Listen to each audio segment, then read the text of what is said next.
Hey guys, this is Tom with The Strength Agenda. I've been getting a lot of questions lately about pain relief and some things that you can do to make yourself feel better in terms of training, recovery, and whatnot. So today I'm going to go over 3 real quick ways to relieve pain. 2 of them are pretty common. You've probably seen a bunch of videos, different people posting about them. And the third one is kind of one that I just found out about a couple weeks ago. It's a little bit out there, but I've been doing it for a couple days, and I tell you what, it really works. The first one that we're going to go over is probably the most common, especially a lot of CrossFit gyms and strength and conditioning facilities and stuff you see is foam rolling. Foam rolling is just simply that. You take a piece of foam and you roll around on it, make your muscles feel nice and loose. What it does pretty much is your muscle has kind of like saran wrap around it. It's called myofascia. And what happens is when you work out, it gets really, really tight, and it's hard for your muscles to breathe, sort of.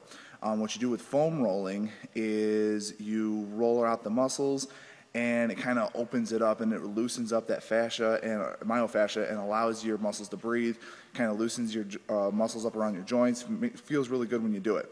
Now, there are just different types of foam rollers. I'm at the MDUSA facility right now. I got a quick workout in before I go run my errands, but I wanted to show 2 of the different types of foam rollers that we have here at the facility that we use.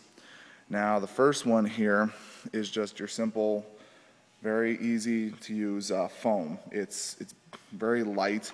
You see, I can crush it really easily. This is kind of for people who are really tight and have never really foam rolled before. If you're just starting to do foam rolling for the first time, start with the least amount of density in your roller. The higher the density, the more painful it's going to be. So my suggestion is get the least amount of density you can for your roller, and that's going to be the best way to start. And then as you go through, if you really don't feel it as you go on with the low density, start progressing yourself up. There's a high density roller, which they're usually black. I have one at my house. You can get them in really long lengths, or you can get them in kind of like half lengths. Either way is fine. I have the little half length at my house. It's easy for me to take into my car or put in a gym bag or something when I'm traveling.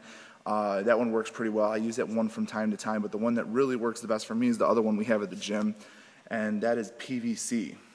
You can go to any hardware store and get a PVC roller. This one's kind of dirty. It's been all over the floor and everything. But you can go to a hardware store, get a big thing of PVC, cut it up into whatever sections or whatever length sections you need. Works fantastic.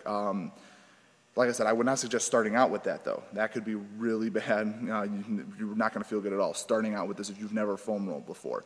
Like I said, I suggest start with the low density, build yourself up to the PVC or even just the high density. High density may be all you need, and if that's the case, then good on you. Next thing I like to talk about, I'm not going to do a demonstration or video. I don't have mine with me. Is compression bands or voodoo flossing. I think Kelly Starrett's the first person I've heard this from. Came out with voodoo flossing, and pretty much what it is you compress a muscle or a joint or something that's strained or that's not really feeling real good. It's inflamed, and what it does is it compresses it. It's kind of like putting like a tourniquet on a pressure point. It kind of slows down the blood circulation to that area, and you wrap it around as tight as possible. Put it on there for about a minute or 2. Stretch move your joint around or move your muscle around, whatever you're trying to work on there. Do it, like I said, for about a minute or 2, and then when you release it, what happens is blood rushes right back into that area, and it flushes it out, makes it feel real good, and it's almost like instantly you feel relief in terms of pain. I think that's pretty much it on that one. If you need a good demonstration, I know, like I said, Kelly Starrett has a really good mobility WOD video on it. You pretty much can just go on YouTube, type in voodoo floss or compression wrapping, and you'll get them. You can find out what you're looking for. In terms of getting one yourself, my suggestion: go to Walmart and buy an inner tube tire. That's what I have. Nice and easy. It costs like $3-4, something like that. And they work great. You can go and buy the actual voodoo floss. I think Rogue sells them. They're like $5-6 for a roll. Personally, I think the inner tube tire is better, but that's just me. You may think otherwise. The last thing I'm going to talk about, and like I said, you guys, this is going to be a little bit crazy. You guys are going to think it's out of the world, but a orbital car polisher. Now, I don't know how many of you have ever been on All Things Gym, but about 2 weeks ago, we were sitting in here in the gym, and Glenn pointed out to me, he goes, "Hey, Tom, have you seen this article?" Because Glenn knows I get a lot of calf pain, I get shoulder pain from time to time, and my legs get really tight. So he says, "Hey, read this article," and he sent it to me. And then my buddy actually sent it to me the same day, Josh Roslick, he sent it to me. And I looked at it, and it pretty much was just saying, take an orbital polisher, put on like the buffer pad, and just set it on your muscles and let it go to work. and I thought it was absolutely crazy. I was like, there's no way this is going to work. A, it sounded dumb. You're putting a car polisher on your body, for crying out loud. But I went to the store and I tried it. I went to Walmart. I think I got a $20, $15 polisher, a little single one-hand use thing.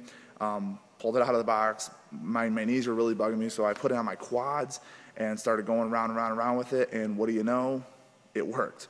So that's my third thing that I think is really good in terms of pain relief. Like I said, the first two are a little more conventional. The last one's a little bit out there, but I think all three of them work just as well. I use all three from time to time. I'm not saying that one works better than the other. It just depends on what kind of pain you're having. And then obviously, if you have a lot of pain and nothing is really helping, you need to go see a doctor. There's all kinds of specialists out there that can help you and get you back on track, get you back in the gym, get you back doing whatever it is that you do. But I am also very, for trying to help yourself before going to a doctor. I don't think the doctor has all the answers, but in some cases, it's necessary.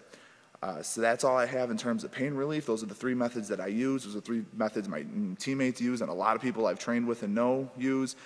Give one of them a shot or a couple of them a shot, see if they work for you, and let me know how they go, okay? For more nutrition and training / recovery tips, check out thestrengthagenda.com. And until next time, take care.